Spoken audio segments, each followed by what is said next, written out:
Right. If Nolay is not in your top 2 favourite female rappers in the UK, I don't know what I'm going for you. I really don't. But you know what? By the time you finish listening to this review, then listen to the EP, she will be, because she's fucking sick. Nolay, Carla's EP, run it. Action, the impact to the bars hit man like a rifle.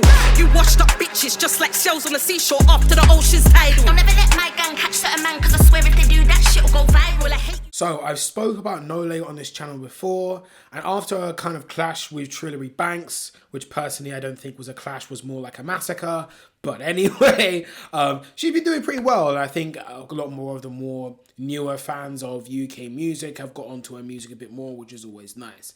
I do feel that with this EP, it kind of shows that what I originally said about how good she is as doing the kind of boss bitch rap stuff, she really is just the best at it out of everyone. And I think how she sets out the entire EP shows that she just takes it like a little bit further and just puts a bit more thought into things. So, first song, I'm Back. I can't lie, the singing itself, in terms of singing ability, not a fan. I don't know what the hell you were doing here. I don't know. I really don't know. I can't lie. I actually can't. But what you did with the hook in terms of the lyrics itself and the irony it presents, genius. I actually think that's so funny. I think it's kind of funny how, like, she kind of raps, like, in the hook. She didn't know what to do at this point and couldn't really be asked doing a hook because I do whatever the fuck I want. But those are the lyrics that she used for the hook for the song that she said she couldn't be asked to write a hook for. But it really shows she just does whatever the fuck she likes. Like, how can you make a hook where you're literally saying I couldn't be fucked to do a hook and then use it as your hook?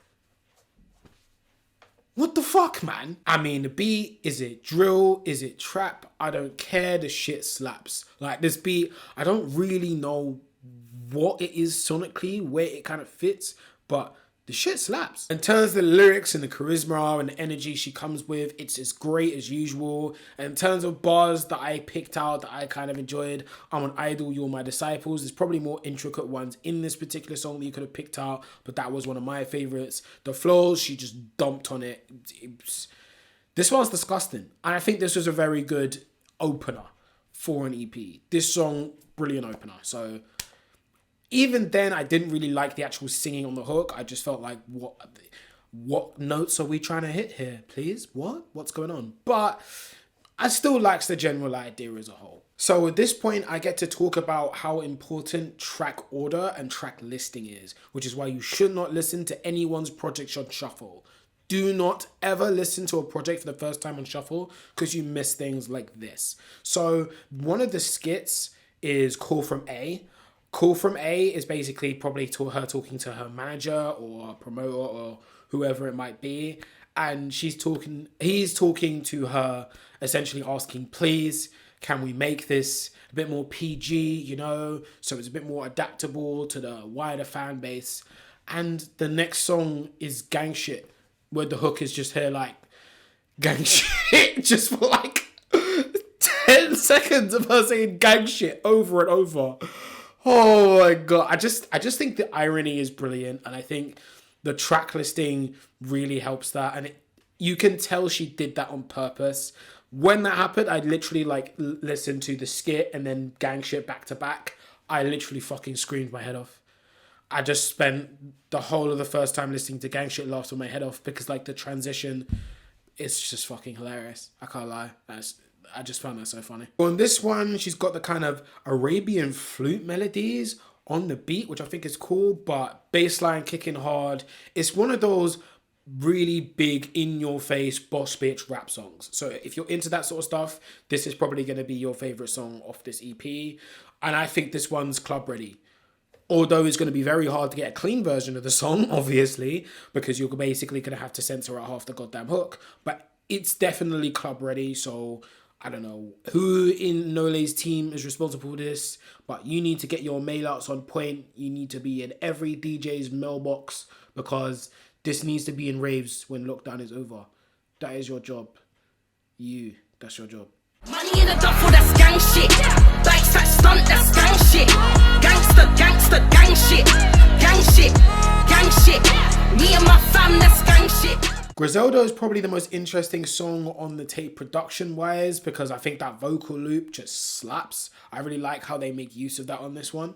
I think this is the song where Nolay's barring the hardest. She comes with flows like, I'm colder than Mongolia, I'm sicker than pneumonia, and she kind of just blows your mind out. Like, my shit's dope, it's opium. It's like, can you just give us some time to breathe, please? Why? You don't have to do that for the whole goddamn song. Just fuck me, man. But no, I feel like this was my favorite song simply because I think this is the one where she just dumped the hardest. So in terms of picking out a favorite for me, this one would have been it. Now I'm back and I'm starving. Tell him fetch the red carpet. You start shit, I finish it with arson. Big bad sick and wicked like Harlem. The hardest, crud. I come up out of the mud. Sometimes surrounded by... Yet again, she does a lot of cool stuff with the track order, kind of reusing the same trick again. Another call from A talking about, hey, my mum's trying to listen to this EP. Can we do something that's a bit more PG friendly? And then we get the song Sex. Not why? It's brilliant, but why would you do this to us, man? Why? Fuck's sake. Like, the song is kind of your hypersexual, big Megan Thee Stallion kind of energy sort of tune. Me, I can't necessarily relate to that. I can understand why a lot of people would like it because that's kind of what's in at the moment. A lot of the girls will like it. Maybe some of the guys too, who knows. Not really quite my thing, but it makes sense for the song to be on here. So I'm not really going to say that much more on this song. Overall, I'm going to give this a B- because I feel like normally I don't necessarily give B-minuses to stuff that doesn't have as much of a project concept. It doesn't really go in my B category. The exception though is how if I show you had artistic intention in other areas, as well as you just barring out of your fucking mind, which Nolay definitely did on this EP. I feel like she did some really cool stuff with the track order and the skits, which makes it more memorable as a project as a whole, rather than just be, hey, here are some pretty good songs where she bars pretty well and has some songs that are quite catchy and some that are pretty club ready. There was something that held cohesion with the whole project, and you could actually listen to it from top to bottom and be like, hey, I want to listen to the whole thing again 2 weeks from now, 1 month from now, 1 year from now. So if you're watching, you made it to the end of the review, thank you very much for watching all the way to the end. Like and subscribe if you like any of the stuff I do on my channel. Let me know if you have any requests for anything else I haven't covered. I will let you know if I had already filmed something for it and I've been meaning to drop it in the comments below. Let me know your opinions. If you think I'm talking shit, tell me. If you think Nolay is trash, I will disagree with you and ask you to get your ears checked. Hope to see you in the next video. Peace. Thanks. Bye.